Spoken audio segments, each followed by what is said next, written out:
Muita gratidão, Senhor, por essa noite, pelas tuas misericórdias, por tua bondade, pela oportunidade de nos voltarmos a ti através da palavra e pelo Espírito sermos ensinados. Conduce-nos a toda a verdade, conduce-nos àquilo que diz respeito à tua vontade.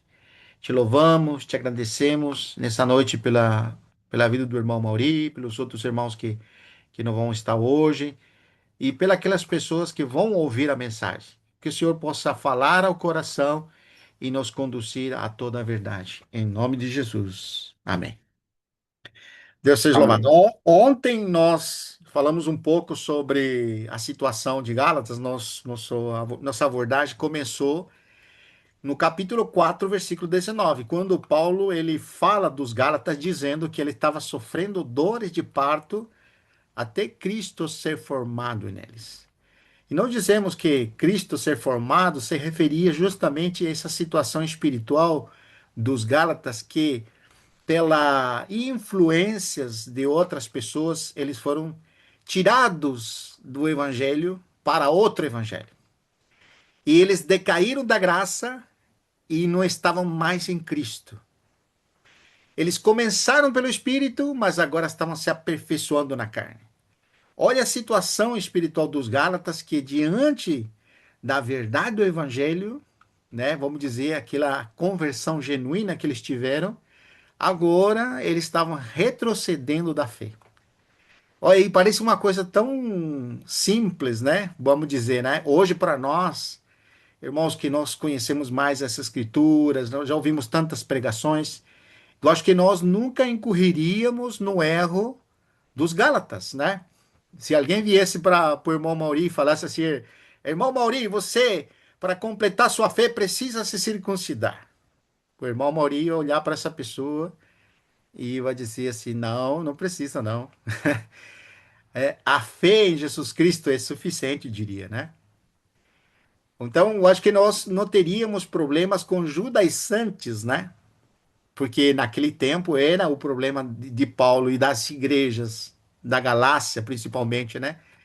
E essa influência daqueles judaizantes que eram chamados de crentes judaicos, né?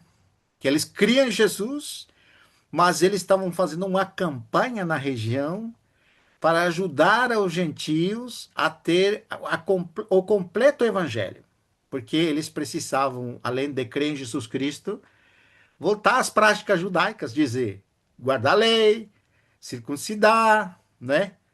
Então Paulo, ele expressa esse sentimento, que ele está sofrendo dores de parto até Cristo ser formado neles. O que significaria ser Cristo formado neles? E nós simplificamos com um versículo, que eu vou ler de novo. E está em Efésios, capítulo 4,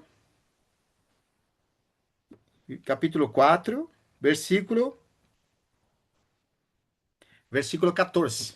E disse assim: para que não mais sejamos como meninos agitados de um lado para outro e levados ao redor por todo vento de doutrina, pelas artimanhas dos homens, pela astúcia com que induzem ao erro. Esse grupo de judaizantes que estavam influenciando aos Gálatas estavam conduzindo a eles ao erro, porque estavam acrescentando ao evangelho a circuncisão. Mas o problema não era eles. O problema eram os Gálatas, que estavam sendo deixados se influenciar, como cativados. Eles tinham coceira de ouvir palavras, né? E eles gostaram da palavra que receberam daquele judaizante e se deixaram influenciar. Mas o Senhor é tão bom, irmãos, que o apóstolo Paulo escreve essa epístola aos Gálatas. E como nós fomos ajudados até agora, toda vez que nós lemos, que riqueza nós podemos extrair delas. E você vê que o grande problema é de alguém que lida com as escrituras de uma maneira superficial. Ela conhece a verdade, mas ele não progride na verdade. Nós falamos recentemente da história de Abraão com Deus. E nós ficamos fascinados com a experiência progressiva da vida dele com Deus. Essa é o marcante, ou a marca do crente verdadeiro. Ele não fica estancado espiritualmente, ele progride espiritualmente. Então, de que maneira os Gálatas deveriam progredir espiritualmente? Eles estar alicerçados e firmados na verdade. Quando uma pessoa fica alicerçada e firmada na verdade, irmãos, ela não é influenciada por doutrinas. E se o que hoje nós vivemos não é ensinamentos doutrinários por tudo quanto lado, hoje nós vemos, né, pessoas vivendo uma vida que eles viveram uma revelação e eles têm uma luz, certa luz nas escrituras e influenciam muitas pessoas e saem de um grupo para formar seu próprio grupo. Não é essa a história evangélica, irmãos?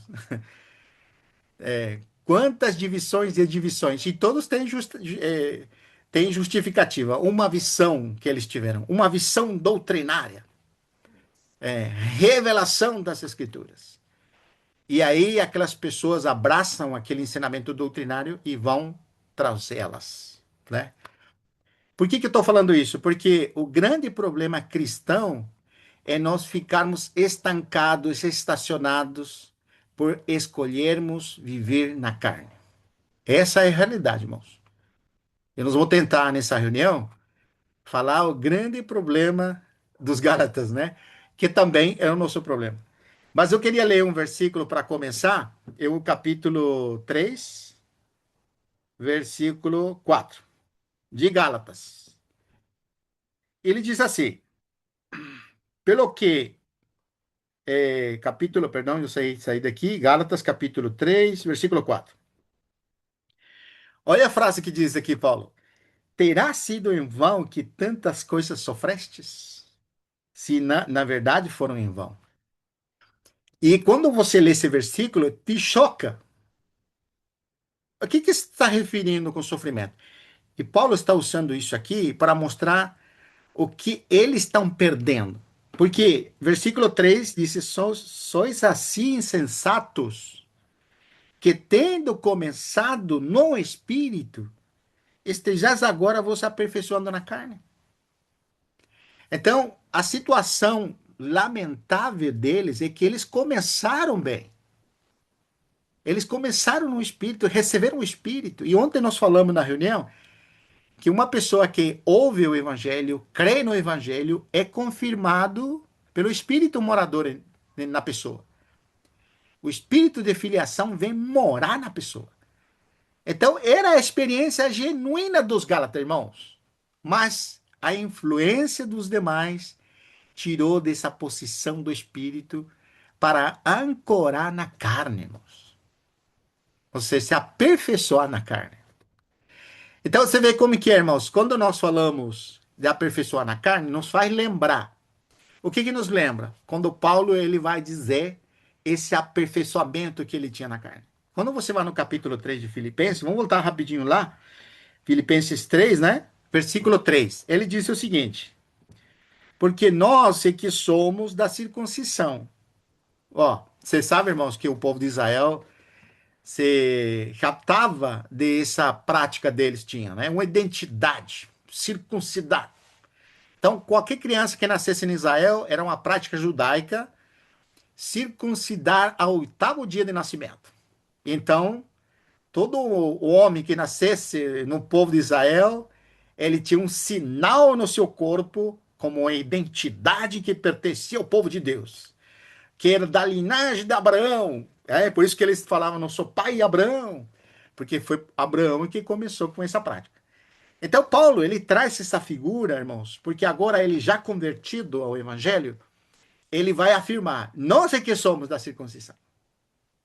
E quando ele diz nós que somos da circuncisão, ele não está falando como judeu, ele está falando como verdadeiro judeu.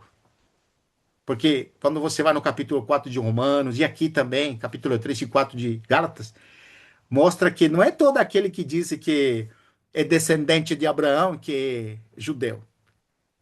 Mas os descendentes de Abraão, da fé, é que são verdadeiros judeus. Então, como verdadeiro judeu, agora respaldado detrás dele todos aqueles gentios, irmãos, que se converteram ao Senhor. Quando ele diz, nós que somos, está incluindo todos os verdadeiros crentes gentios, como verdadeiros circuncidados. E não porque tinha um sinal no seu corpo como eles, né? Porque eles cortavam o prepúcio, né? Do órgão genital deles, e era a marca de ser judeu, né? Descendente de Abraão. Não, ele está dizendo assim, porque nós é que somos da circuncisão. Quem? Nós que adoramos a Deus no Espírito e nos gloriamos em Cristo e não confiamos na carne. Olha só que privilégio, hein? Que palavra, irmãos. Porque quando nós olhamos para aquilo que significava a circuncisão, voltando lá no Antigo Testamento, né?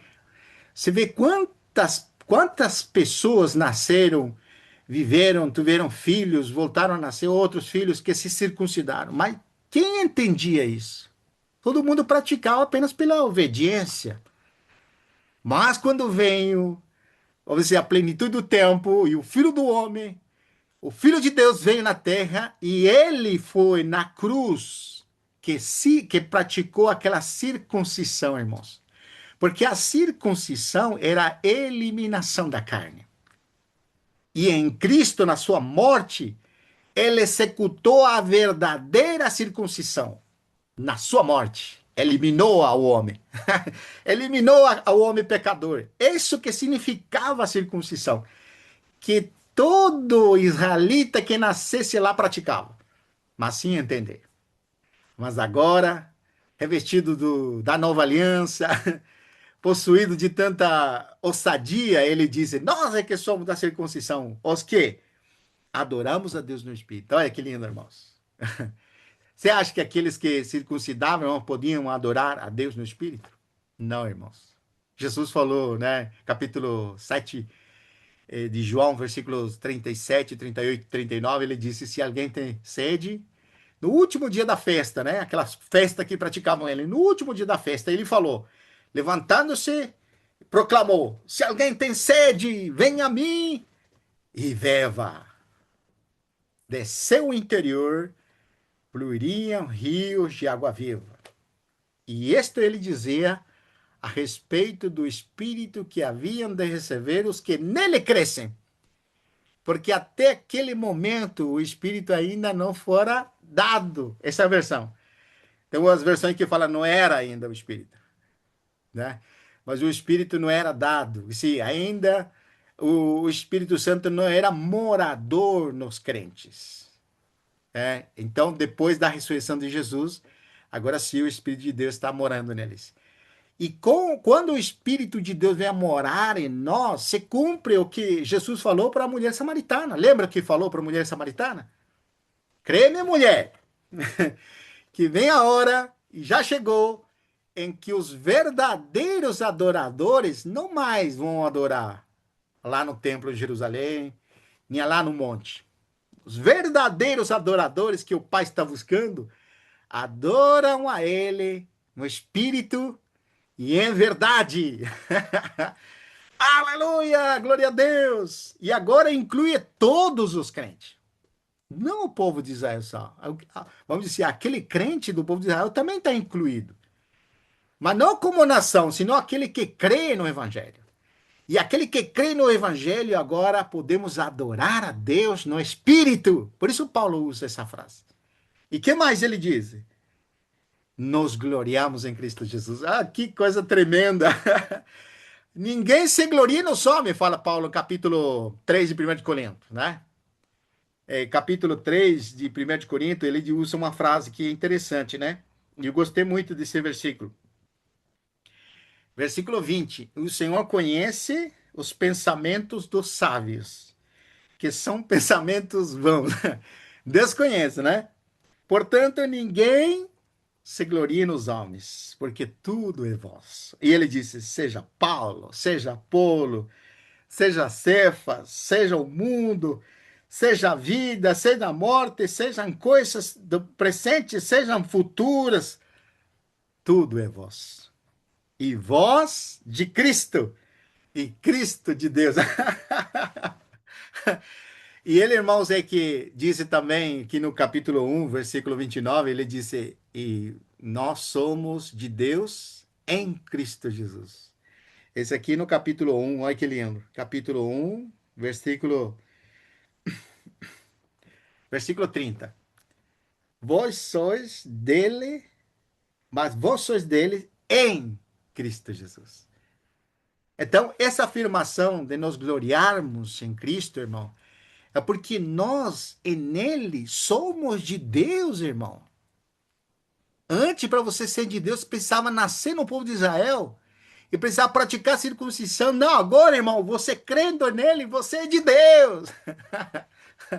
Glória a Deus! Somos dele, irmão, em Cristo Jesus. E você pode. Você já viu o peito de pomba, como é? Peito de pomba é assim, né? Vai para si, né? Então você pode, com peito de pomba, falar assim: Eu sou de Deus, em Cristo Jesus. Aleluia! Nos gloriamos em Cristo Jesus. E aqui vem, irmãos, uma frase muito importante que ele vai falar, voltando lá em Filipenses, né? Capítulo 3, que nós estamos lendo, versículo 4 agora, né? Ou 3 também, 3 ainda. Não confiamos na carne. Isso aqui, irmãos. Maravilhoso, irmãos. E nós lemos ali o versículo de 1 Coríntios 3, que o Senhor conhece os pensamentos dos sábios, né? E os sábios, né, eles têm pensamentos muito bons, né, não é? Mas o que que ele diz? São pensamentos vãos. Porque a sabedoria deste mundo, irmão, o que o mundo valoriza, para Deus não é nada, irmãos. Tem um versículo em Lucas que ele fala isso, né? O elevado entre os homens é abominação para Deus. Esse ali ele lembrou agora o versículo. É isso, no capítulo 16 de Lucas. O elevado entre os homens é abominação. Mas o elevado entre os homens, irmão, de onde que ele provém? De aqui de baixo. Por isso que tudo que é de aqui de baixo é vaidade. Senão nós temos que perguntar para o rei Salomão, quando ele escreveu,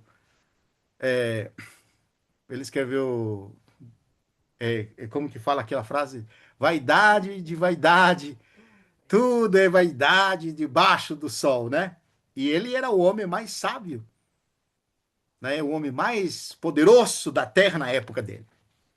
Mas o homem mais poderoso e mais rico e mais sábio, ele falou que tudo era vaidade. Só faltou ele dizer, eu sou vaidade. Mas ele viu que o mundo era vaidade. Agora o Senhor nas Escrituras nos mostra que a sabedoria deste mundo é vã. Olha só que impressionante, irmãos. Por isso, irmãos, que alegria, irmãos, quando nós lidamos com os pequenininhos. Os pequenininhos é sinônimo contrário de sábio. Sabedoria, né? Sábio nos remonta a poder, poderoso, intocáveis. Todo mundo quer uma entrevista, quer aula com essa pessoa, né? Porque ele é muito sábia, né? E quando lidamos com os pequenininhos, nós dizemos aquelas pessoas incultas, que não sabem nada da vida, não entendem nada. Mas sabe o que Deus falou deles, irmãos? Vamos lá? Capítulo 11 de Mateus, olha que lindo. Capítulo 11 de Mateus, irmãos, que lindo. Olha o que diz, versículo 25. Por aquele tempo, exclamou Jesus. Olha que o próprio Senhor falou, irmãos. Graças te dou, ó Pai, Senhor do céu e da terra, porque ocultaste estas coisas dos sábios e instruídos e a revelastes aos pequenininhos. Nessa hora, irmão, em que a gente dá graça que é pequenininho, né? Oh, irmãos, que coisa tremenda, irmãos. Você olha uma pessoa que não sabe nada da vida, não entende, não sabe ganhar dinheiro, ele vive uma vida mediocre, mas esses pequenininhos, irmão, diante de Deus, Deus revela o reino do céu para essa pessoa. Pequenininho é aquele que tem um coração voltado para o Senhor. Como fala lá em em capítulo 5 de Mateus, as bem-aventuranças, versículo 3: bem-aventurados os pobres, os humildes de espírito, porque de tais é o reino dos céus. Ainda bem que não falou lá, bem-aventurados os sábios, né? Porque imagina se seriam bem-aventurados os sábios, irmão. Então, onde que vão ficar os pequenininhos, então?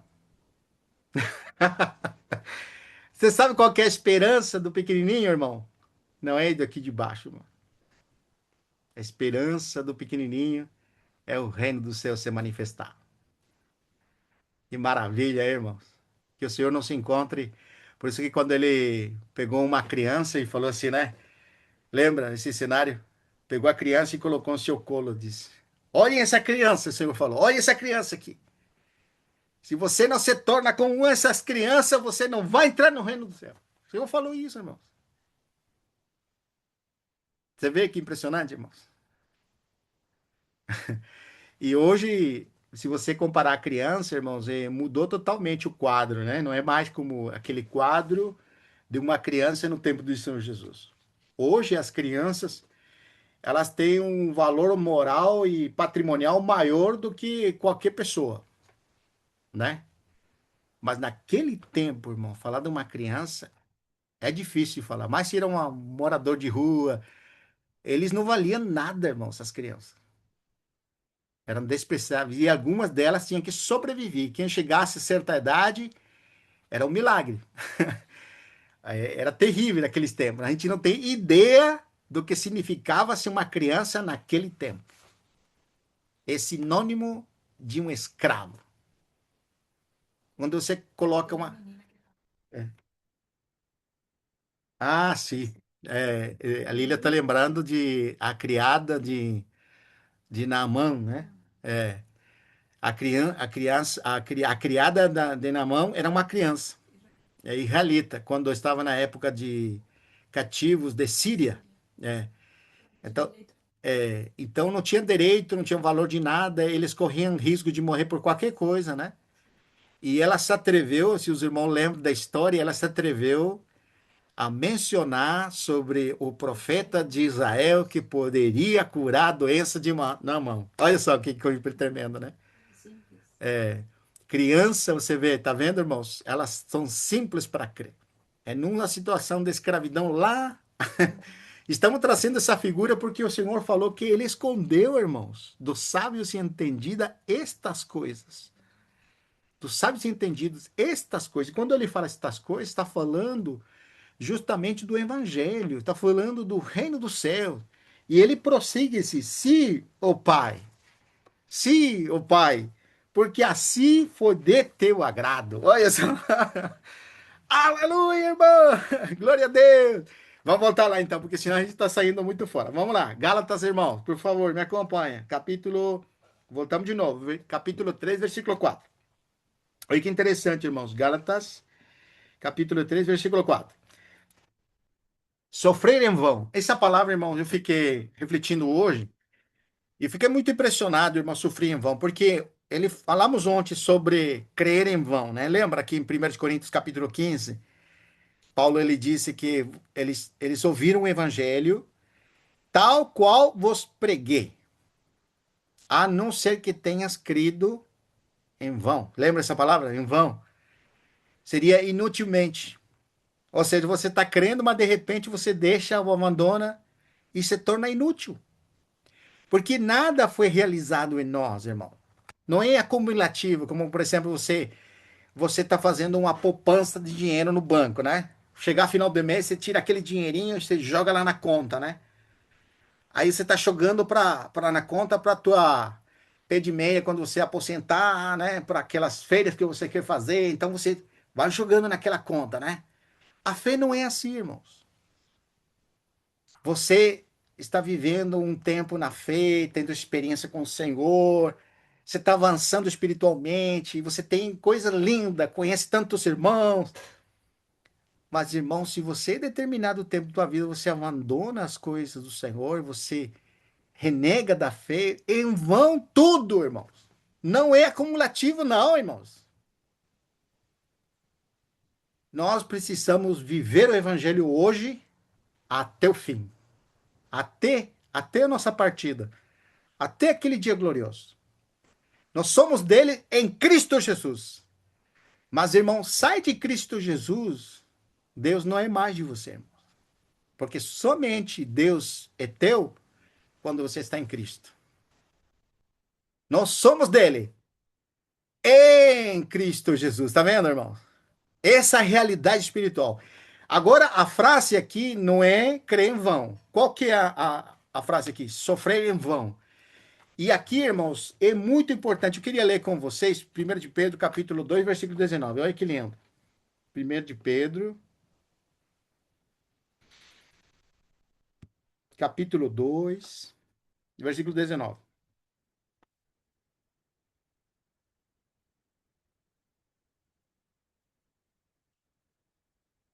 Diz assim: porque isto é grato, que alguém suporte tristeza sofrendo injustamente, por motivo de sua consciência para com Deus.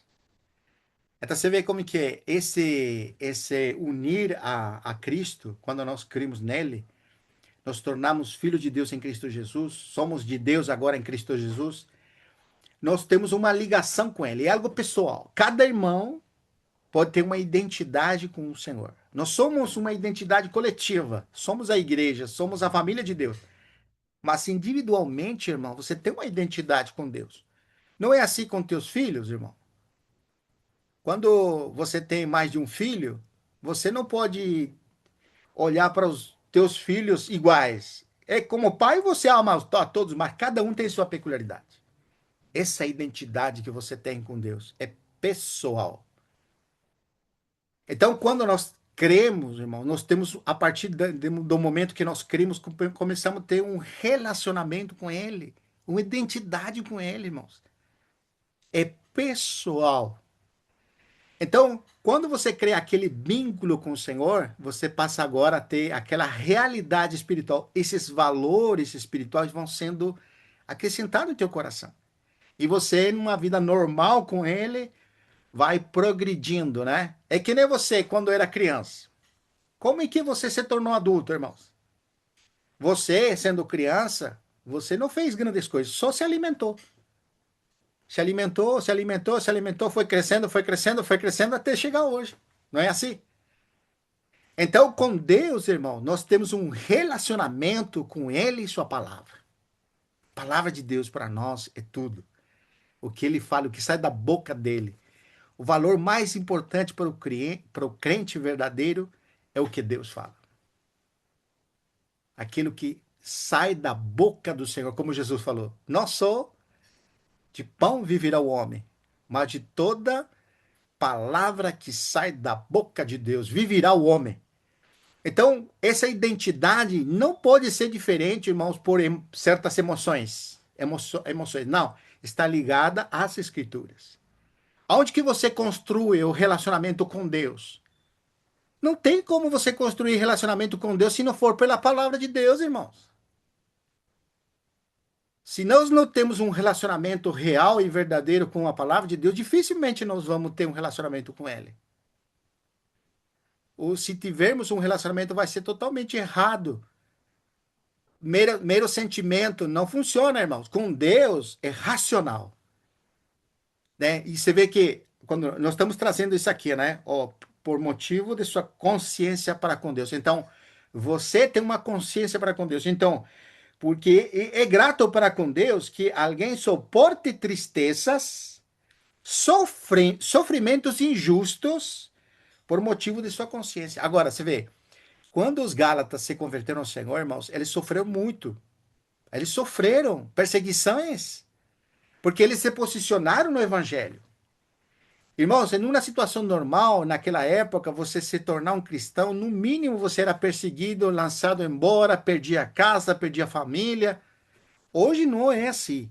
Mas naquele tempo, o posicionamento cristão, ou da fé, ou do caminho, você tinha que pagar um alto preço, como os Gálatas pagaram um alto preço. Então, a cobrança do apóstolo Paulo aqui é: vocês sofreram em vão, irmãos? Por quê? Porque tudo que eles passaram agora, porque eles se saíram do evangelho, decaíram da graça, saíram de Cristo, se tornou vão o sofrimento deles. Olha o versículo aqui, em Atos 14, 22, irmão. 14, Atos 14, 22. Olha o que diz. Fortalecendo a alma dos discípulos, exortando-os a permanecerem firmes na fé, mostrando que através de muitas tribulações nos importa entrar no reino do céu. Eu vou ler de novo. Fortalecendo a alma dos discípulos, exortando-os a permanecerem firmes na fé. Olha só, irmão. E mostrando que através de muitas tribulações nos importa entrar no reino do céu. Você vê, irmãos, que permanecer na fé implica sofrimentos, pagar um preço. Quando nós falamos assim que uma pessoa abandona o evangelho, será que a pessoa abandona o evangelho porque o preço é muito alto? Está sofrendo demais? Aqui os Gálatas, irmão, foram influenciados por um falso evangelho.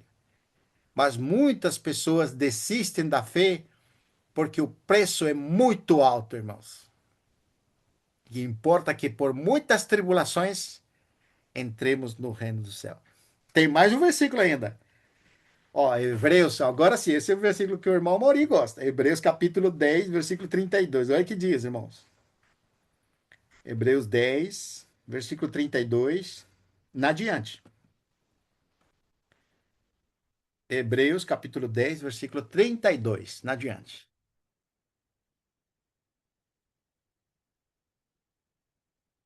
E diz assim: Lembrai-vos, porém, dos dias anteriores, em que depois de iluminados, ou seja, o que significa iluminados? Creram no Evangelho. Depois que creram no Evangelho, foram iluminados, sustentastes grandes lutas e sofrimentos. Ou seja, a partir de que a pessoa troca de reino, ele pertencia ao reino do mundo e das trevas, e pela pregação do evangelho, e a pessoa crê no evangelho, recebe o Espírito, se torna filho de Deus, e ele passa das trevas para a luz. Ou seja, depois que a pessoa foi iluminada e agora anda nos caminhos do Senhor, ela enfrenta, sustenta grande luta e sofrimento. Não é tremendo isso aqui, irmãos? 33. Ora, expostos como espetáculo, tanto do próprio quanto das tribulações. Ora, tornando-vos coparticipante com aquele que desse modo foram tratados. Se você vê o histórico, irmãos, dos da fé, todos eles passaram, irmãos, por dificuldades, por sofrimentos, por grandes lutas. Vamos falar aqui, grande luta. Quando a gente fala assim, grande luta, às vezes nós é porque a gente cortou a luz de tua casa, estou passando uma grande luta. Lá não, irmão, grande luta é não ser morto, ou chegar a morrer. A gente às vezes tem trocado os valores de luta, né? Ah, eu teve uma briga com minha esposa e, bom, aí já é uma grande luta. Eu teve um dessentimento com um funcionário, com alguém, e estou enfrentando uma grande... Não, irmão, isso não é grande luta, não. Ainda não se compara, irmãos, com o que os irmãos passaram por causa do evangelho, por causa da sua fé. E quando você vai no capítulo 12, diz: ainda não chegaste o sangue por causa do pecado. É impressionante, irmãos, o que o Senhor nos fala com isso aqui. E quando nós lembramos dessa experiência aqui, não tem como nós não trazermos a experiência de Pedro, né? Pedro, diante da morte, o que que ele fez, irmão?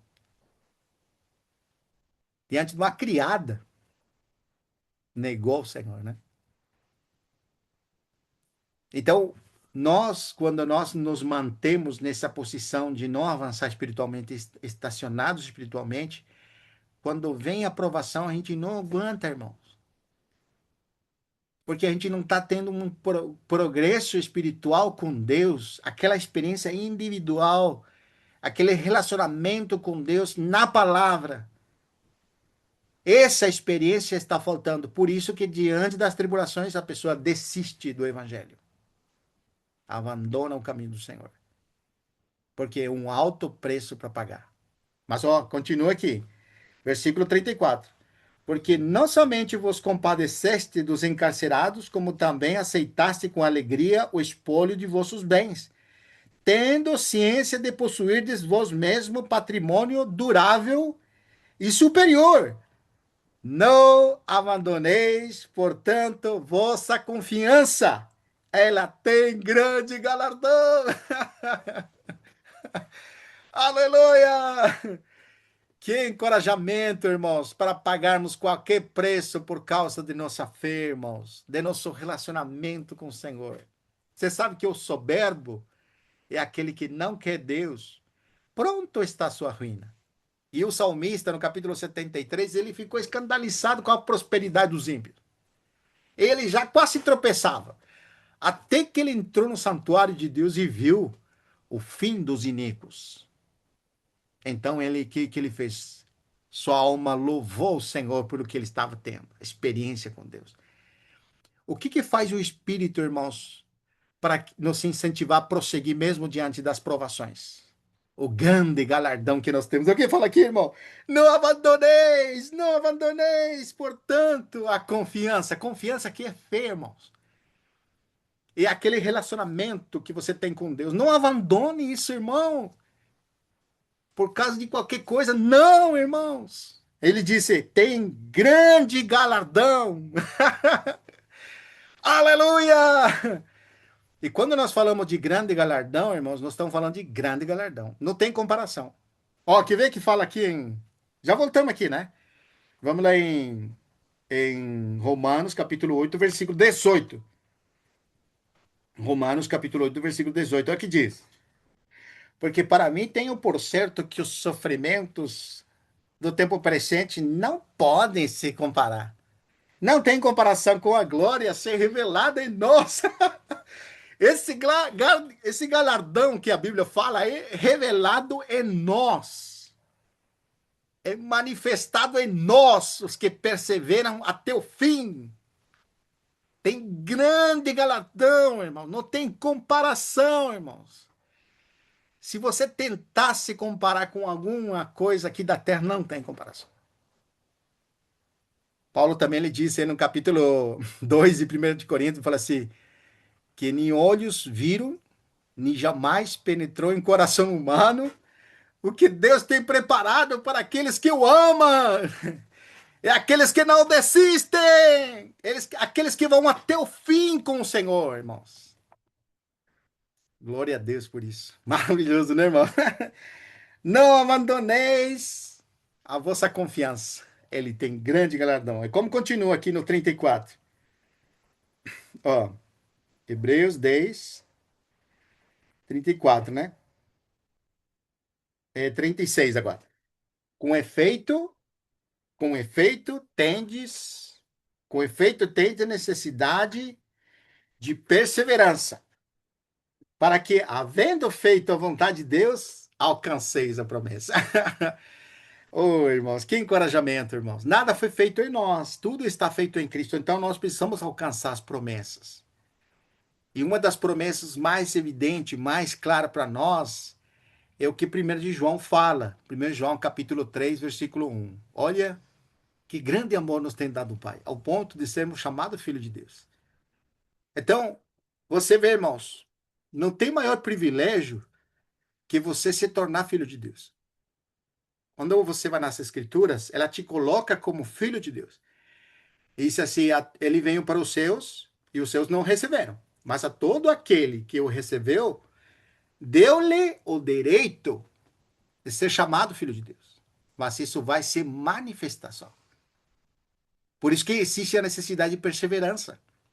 Porque somente naquele dia é que se há de manifestar o que nós seremos em Cristo, filhos de Deus.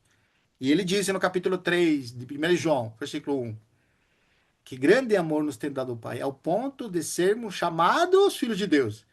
Mas ainda não se manifestou o que haveremos de ser. Então, esse grande galardão que há de se manifestar em nós e que seremos revelados e manifestados igual ao que o Senhor é, igualzinho a Ele. Que glorioso, né, irmão? Oh, glória a Deus, irmão. Que maravilhoso, irmão.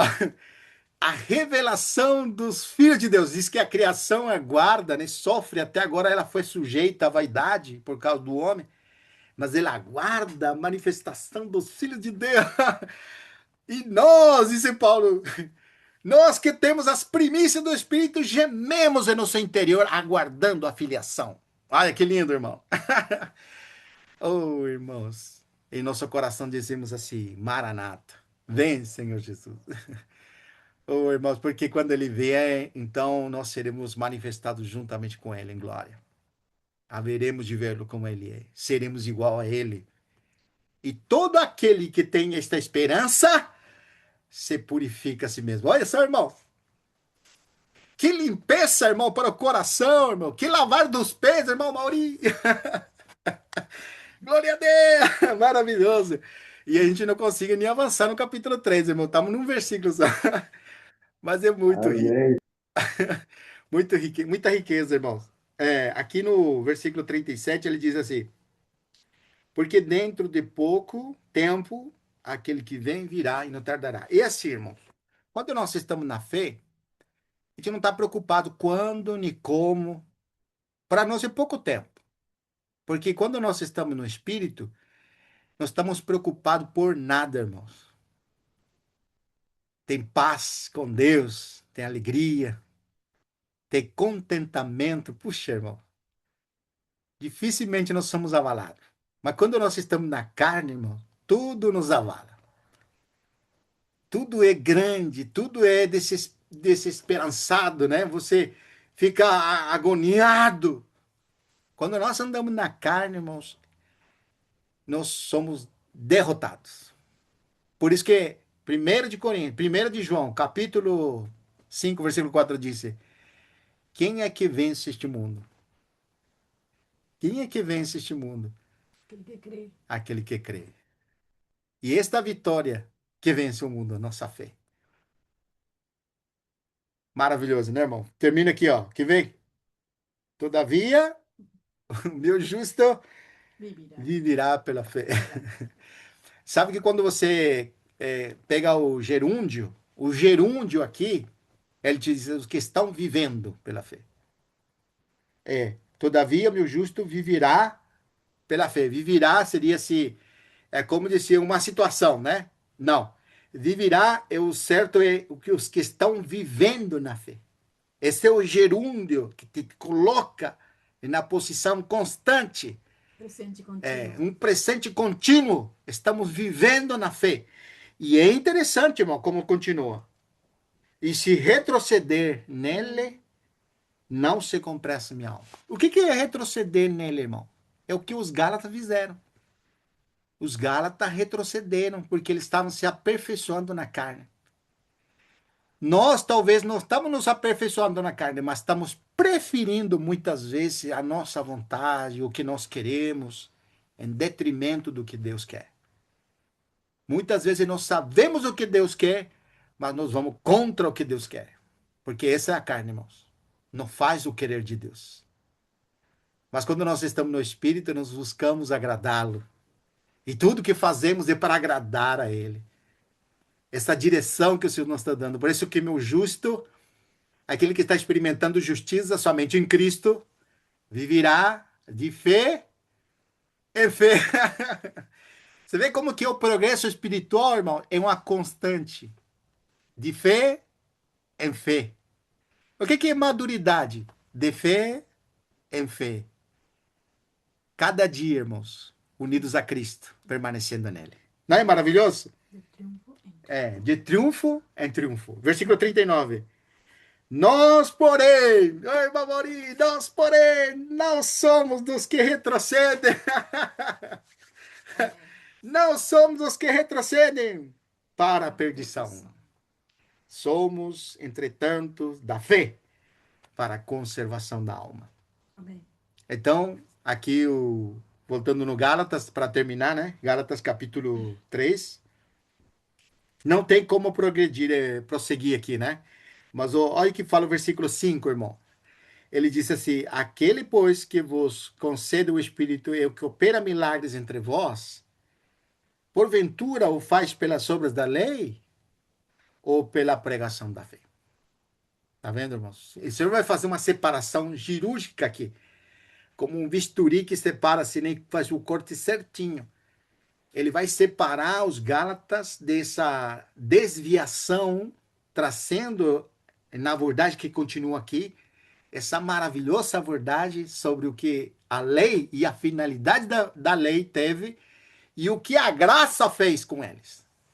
Mas não vamos prosseguir aqui, vamos parar aqui e na próxima reunião podemos continuar, porque é maravilhoso, irmão. Esse livro aqui é lindo demais, tá bom? Então, Amém. Deus seja louvado, que o Senhor continue e nós progredindo espiritualmente em um relacionamento real e verdadeiro com Ele. Deus seja louvado, irmãos. Amém. Amém. Amém.